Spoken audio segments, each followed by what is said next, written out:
बहनें क्या होती हैं ये जमाने को मेरे हुजूर ने बतलाया।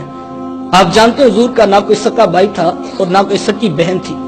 मेरे हुजूर दुर्रे यतीम हैं। सीना सदफ में अकेले परवरिश पाने वाले मोती को दुर्रे यतीम कहा जाता है। हुजूर बतने आमना में अकेले परवरिश पाई है, लेकिन जब रज़ात का शर्फ अता करते हुए मेरे हुजूर हजरत हलीमा सादिया सलामुल्लाह अलैहा के यहाँ तशरीफ ले गए तो उनकी एक बेटी थी जिनका नाम शीमा या शैमा बताया जाता है।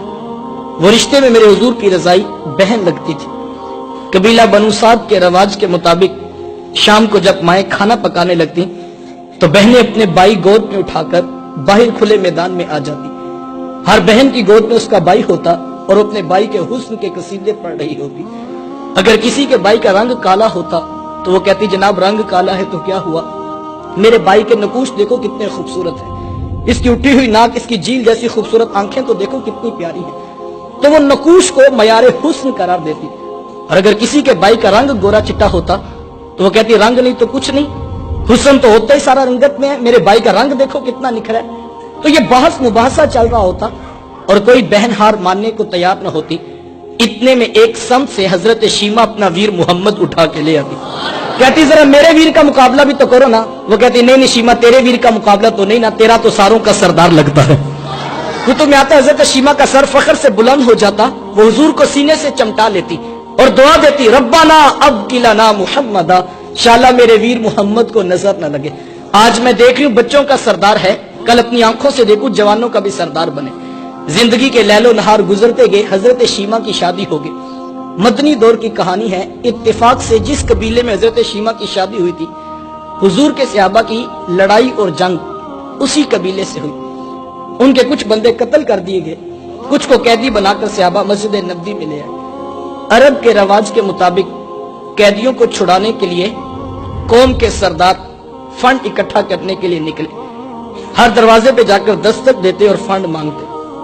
चलते चलते हजरत शीमा के दरवाजे पे पहुंच गए। दस्तक दी तो पूछा कौन, कहा कबीले के सरदार हैं, फंड इकट्ठा कर रहे हैं, तुम भी अपना हिस्सा डालो। तो कहा कि ये फंड किस लिए इकट्ठा हो रहा है, ये रकम क्यों जमा की जा रही है। तो कहा मदीने में एक शख्स है कि दाए नबूवत रखता है, उसने हमारे लोग पकड़े हैं, हमने अपने कैदी छुड़ाने। तो कहा उसका नाम क्या है। किसी की जुबान से बेसाख्ता निकला मोहम्मद सल्लल्लाहु अलैहि वसल्लम। एक अरसे के बाद हुजूर का नाम सुना तो आंखों में बेसाख्ता आंसू आ गए। कहा उसने तुम्हारे बंदे पकड़े, कहा हाँ उसने हमारे लोग पकड़े। कहा फिर फंड इकट्ठा करना छोड़ दो, मुझे साथ ले चलो। कहा तुम क्या करोगी, कहा मैं तुम्हारे कैदी छुड़ा के लाऊंगा। कहा तुम उसे जानती हो, कहा हाँ हाँ तुम्हें नहीं पता, वो मेरा बचपन का वीर लगता है, वो मेरा भाई लगता है, मैं तुम्हारे कैदी छुड़ा के लाऊंगा। हजरत शीमा कबीले के सरदारों को साथ लिया, हुजूर के खैमा नूरी की तरफ सफर शुरू किया। ये वो वक्त था जब अदब की आयतें नाजिल हो चुकी थी। खबरदार मेरे रसूल की आवाज से आवाज भी ऊंची न करना, वरना जिंदगी की सारी कमाई गारत करके रख दूंगा। मेरे महबूब की चौखट पे आना चाहते यूं ही उठ के ना आ जाओ, बल्कि पहले घर जाओ, कोई चीज लो, फिर बाजार में आओ, कोई फकीर तलाश करो, उसको सदका करो, फिर मेरे महबूब की चौखट पे आओ। तुम्हें पता लगे तुम किस अजीम बारगाह में हाजिरी के लिए जा रहे हो। सहाबा नंगी तलवारों से दरे हबीब पे पहरा दे रहे थे। हजरत शीमा इस ख्याल से कि मैं अपने भाई और वीर को मिलने जा रही हूं, जब आगे बढ़ना चाहा तो पहरेदारों ने तलवारें सौंप दी। रुक जा देहाती औरत, जानती नहीं आगे कूचा रसूल है, आगे तो बगैर इजाजत के जिब्रील भी नहीं जा सकते, तू कौन है।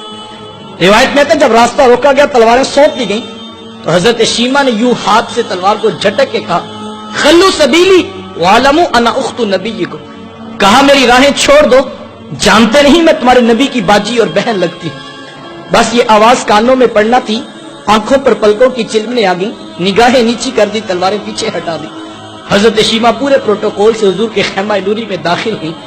मेरे हुजूर जब बहन को आते देखा, हुजूर उठकर इस्तकबाल किया, मरहबा कहते हो, खुशामदीद पेश करते हो। फरमाया मेरी बहन आज किधर को आना हुआ।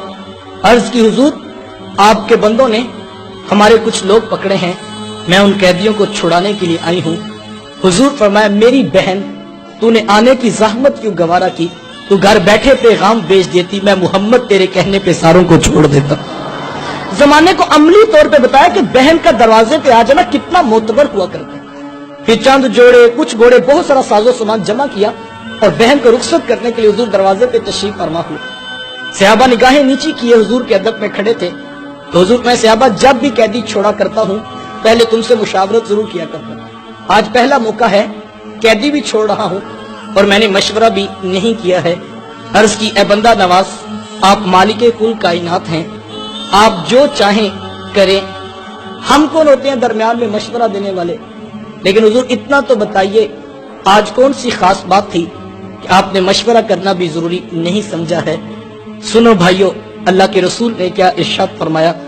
حضور میں صحابہ, آج میرے دروازے پہ میری بہن آ گئی تھی, اور جب بہنیں دروازے پہ آ جائیں اللہ کا رسول انہیں خالی نہیں موڑا کرتا. اچھی بات دوسروں تک پہنچانا صدقہ جاریہ ہے. ویڈیو زیادہ سے زیادہ شیئر کیجیے.